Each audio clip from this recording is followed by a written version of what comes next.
चार में तो गिन ले हो तुम्हारा दाल चावल रोटी सब्जी। चार में दाल चावल रोटी सब्जी नहीं, चार में चार प्रकार के पदार्थ हैं, भक्ष्य, भोज्य, चोष्य और लेह। जैसे चर्वण और चबाते हैं, भक्षण करते हैं, कई प्रकार के चर्वण हैं, लेकिन आइटम ऐसे हुआ कि चर्वण था, भक्ष्य पदार्थ था। भोज में जैसे भोजन लेते हैं, रोटी तो गेहूं के आटे की रोटी, जौ के आटे की रोटी, बाजरे की आटे की रोटी, मकाई के आटे की रोटी है, कुटू के आटे की रोटी, सिंघारे के आटे की रोटी, अनेकों प्रकार की रोटी, लेकिन आइटम क्या था? रोटी थी।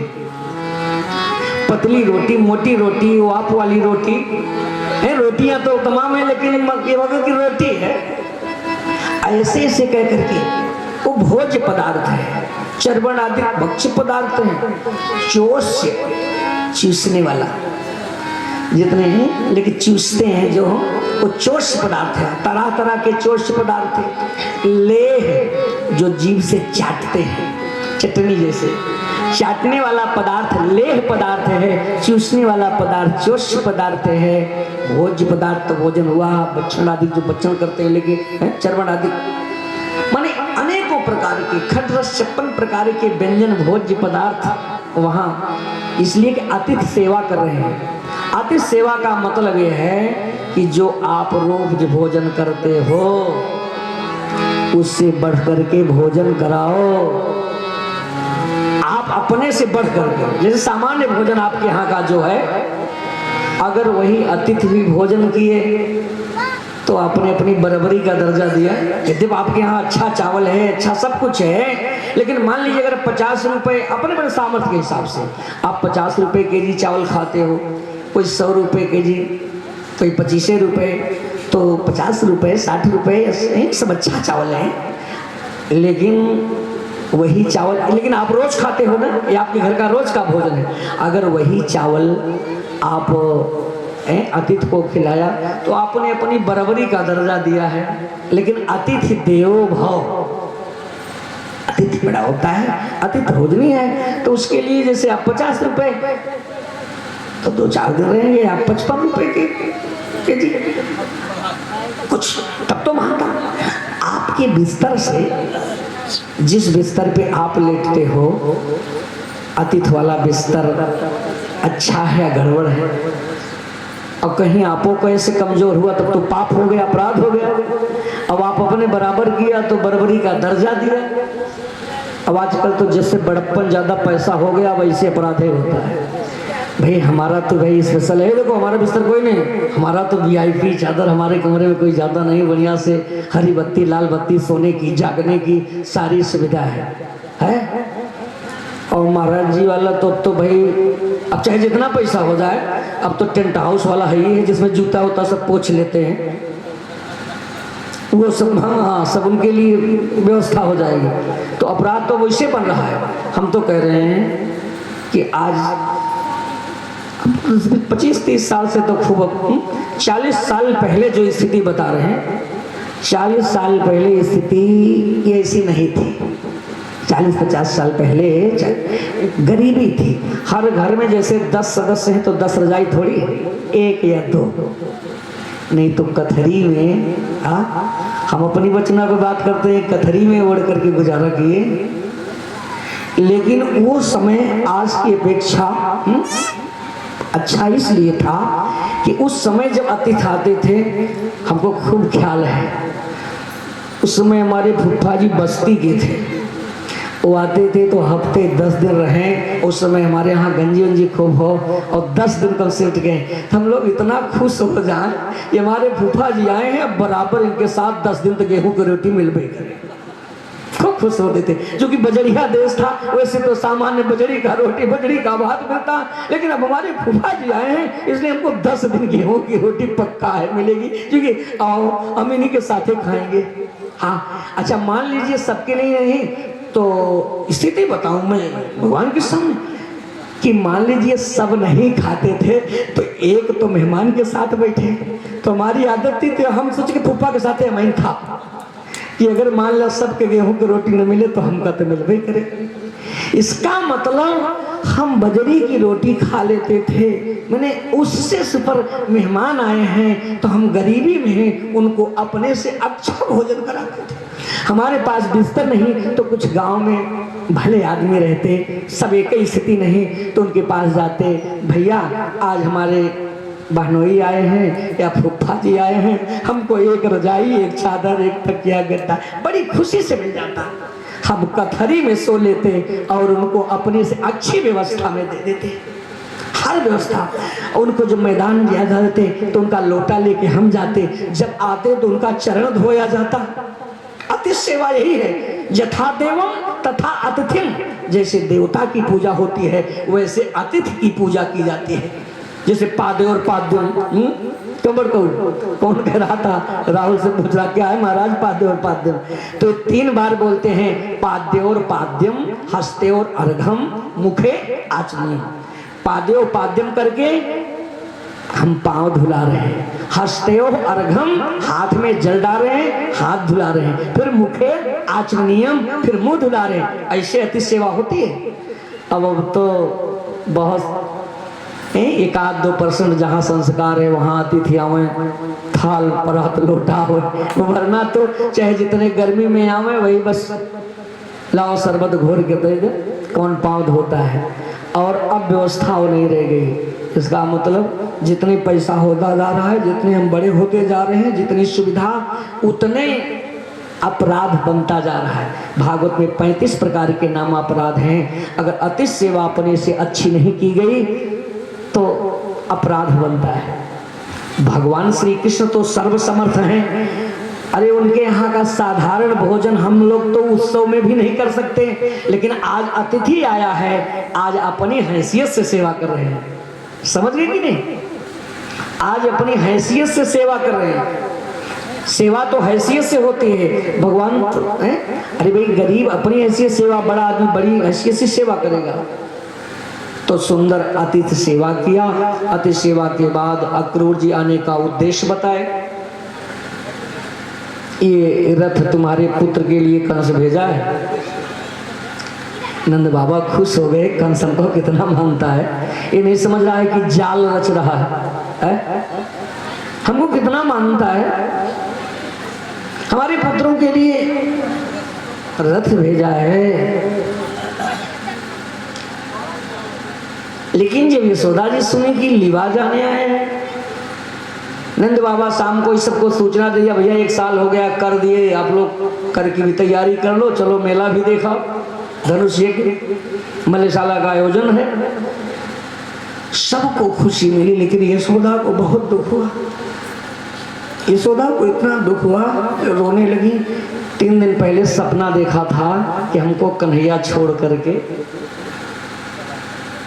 मथुरा जा रहा है। देखो जब अत्यंत कोई बात होती है तो भगवान हृदय में वो बात बता देते सपने में। भक्ता नाम स्वप्न दर्शन, अपने भक्तों को भगवान स्वप्न में वो बात बता देते हैं। आज यशोदा को वो बात लगी, ए बेटा बैठ जाओ जल्दी बैठो। बोले भागवत भगवान की जय राधे राधे राधे, श्याम से मिला दे। जय राधे राधे राधे, श्याम से मिला दे। जय राधे राधे राधे, श्याम से मिला दे। जय राधे राधे राधे, श्याम से मिला दे। राधे राधे राधे, श्याम से मिला दे। जय राधे राधे राधे, श्याम से मिला दे। श्याम से मिला, श्याम से मिला दे। श्याम से मिला दे, धन श्याम से मिला दे। राधे राधे राधे, श्याम से मिला दे। जय राधे राधे राधे, श्याम से मिला दे। राधे राधे राधे, श्याम से मिला दे। जय राधे राधे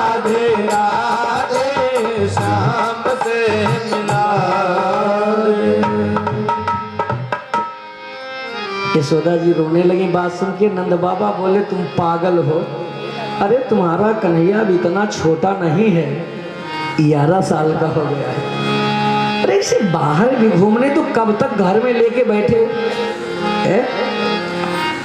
बाहर का भी जगत देखा है। चलो जैसे तैसे करके रात बीत गई। यशोदा तो सारी रात रोती रही।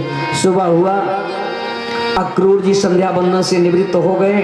ग्वाल वाले भी नहा धो करके बैलगाड़ियों पे सामान लाद के नंद बाबा के द्वार पे आ गए। यशोदा जी कन्हैया का श्रृंगार कर रहे और रो भी रहे। कन्हैया देखा, कहा मैया रो क्यों रही हो? बेटा अपने आप आंखें बरस रही, तू कल जा रहा है। अरे वृद्धावस्था में मैं तेरे सहारे तो जी रही, तेरे सहारा तो है। मैं इस वृद्धावस्था में तेरा सहारा पाके जी रही थी बेटा, और तू भी अगर छूट जाएगा तो किस सहारे से मैं रहूंगी बेटा? तो मुझे छोड़ के न जाओ।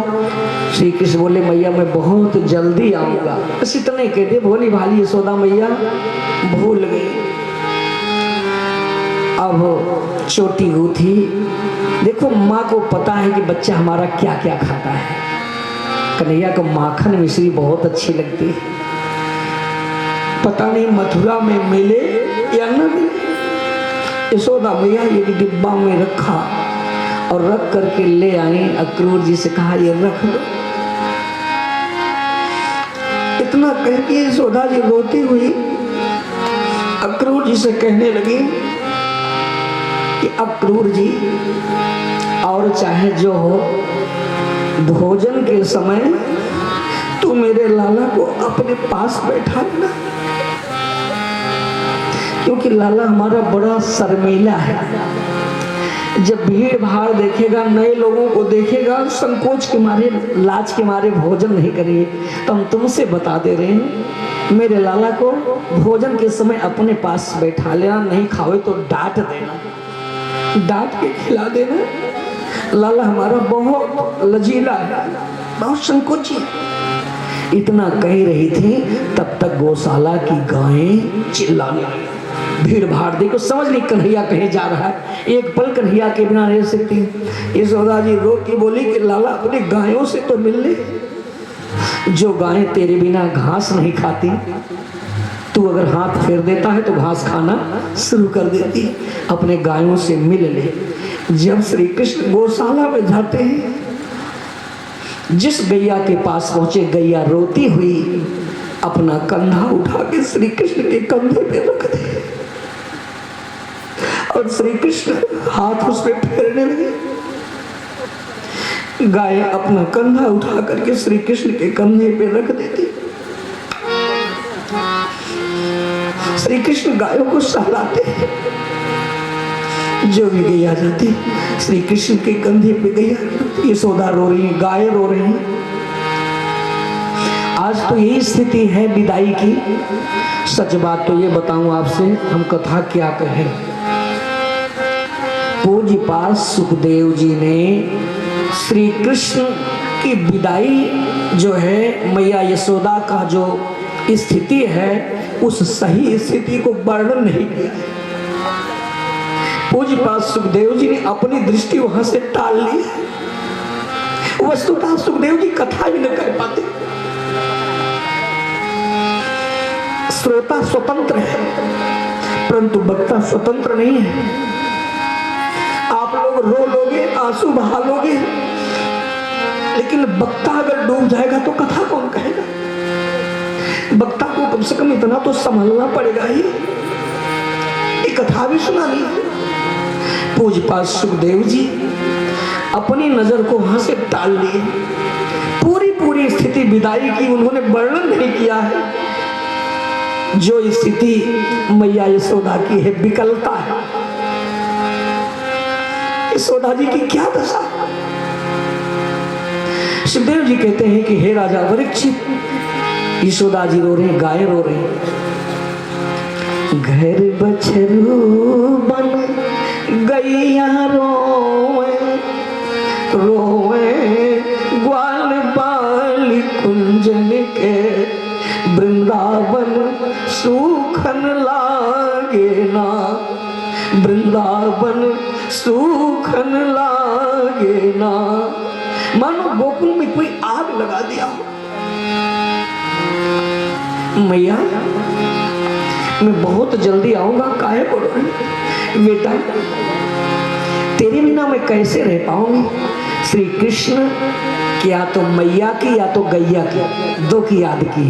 मैया अपने स्वास्थ्य का ध्यान देना और दोनों दुखी हो ना पावे, कारी भूरी गाई। मैया जनी अकुलाई, मैया मेरे गायों का ध्यान देना और अपना ध्यान देना, मैं बहुत जल्दी आऊंगा। मैया तुम्हें कैसे भूलूं, वागुन का हम काह बिसरबै, जो बड़ कियो पै प्याई, मैया जनी अकुलाई। मैया तुमने अपना दूध पिला के मुझे बड़ा किया, मैं तेरा बेटा हूँ। बेटा सब कुछ भूल जाए, क्या माँ का दूध भी भूल जाए।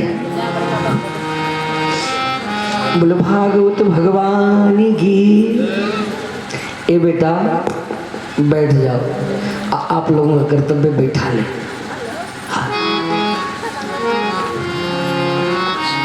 थोड़ा ध्यान लगावें, अगर मन से सुनेंगे तो आपका एक पल भी मन उधर नहीं जाए।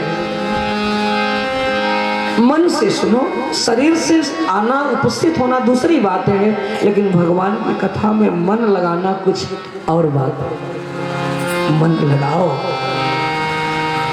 सावधान प्रयास।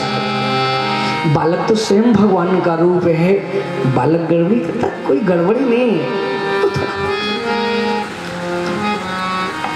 भौतिक जगत की कथा। परमात्मा के लिए आज यशोदा भक्ति रो रही है। फिर समझा बुझा करके यशोदा मैया को फिर आए बैलगाड़ी और रथ पे बैठ गए। रथ चल पड़ा। यशोदा मैया ऐसे माला बना के आपकी तरह, जैसे आप कन्हैया को पहनाए हो भागवत भगवान, वो भी बना के रखी थी। चंदन की कटोरी आपकी तरह वो थाली में रखी थी कि जाते समय तिलक लगाऊंगी, आरती उतारूंगी, माला पहला करके तो आशीर्वाद देके लाला की विदाई करूंगी। लेकिन इस स्थिति में सब कुछ भूल गई। चंदन की कटोरी इसी पड़ी रह गई, माला रखा रह गया, आरती की थाली रखी रह गई। जब गाड़ी आगे गई, रथ आगे गया, यशोदा मैया देखी कि माला, चंदन की कटोरी, आरती की थाली वैसे पड़ी। तब यशोदा जी आरती की थाली, चंदन सब लेके रथ के पीछे दौड़ रही है। जब विकलता देखे, यशोदा जी दौड़ रही है, कन्हैया कन्हैया, लाला रथ को रोक दी। पीछे मुड़ के देखे कि मैया रे, काका रथ को रोक दो। रथ रुक गया, भगवान रथ से कूद गए, यशोदा मैया के पास आए।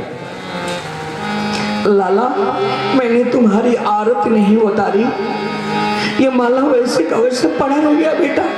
चंदन की कटोरी चंदन बना के रखी बेटा, तुम्हें चंदन नहीं लगाई, लेप नहीं की। यशोदा मैया ने आरती उतारी, चंदन लगाई, माला पहनाई और अपना आंचल मैया रख करके आशीर्वाद दिया। फिर ऐसे कपोल पे हाथ रखे, यशोदा रोती बोली, लाला तेरा चांद सा मुखड़ा तेरी भागी मक्कब देखेगी, तेरे सुंदर मुखड़ों का दर्शन अब कब होगा। मैया काहे को रो रही हूँ बेटा, क्या बताऊं, आज एक रहस्य खोल रही हूँ कि मैं तो तेरी पालने वाली दासी हूँ, तेरी माँ तो कोई और है। ये कहाँ से ज्ञान पैदा हो। एक बार तुमको मैं रस्सी से बांधी थी, एक बार मैं छड़ी से मारी थी। मारने और बांधने का अधिकार तो अपने बेटे पे होता है कि नहीं। अपने को मारो डांटो तो सर्वस्व अपना अपना है, लेकिन पराये बेटे पर भाई मारने और बांधने का अधिकार नहीं होता। तो इस बात को तू कभी न याद करना मथुरा में कि मेरी यशोदा मैया मुझे मारी थी, बांधी थी। श्री कृष्ण बोले, मैया मैं सब कुछ भूल जाऊंगा,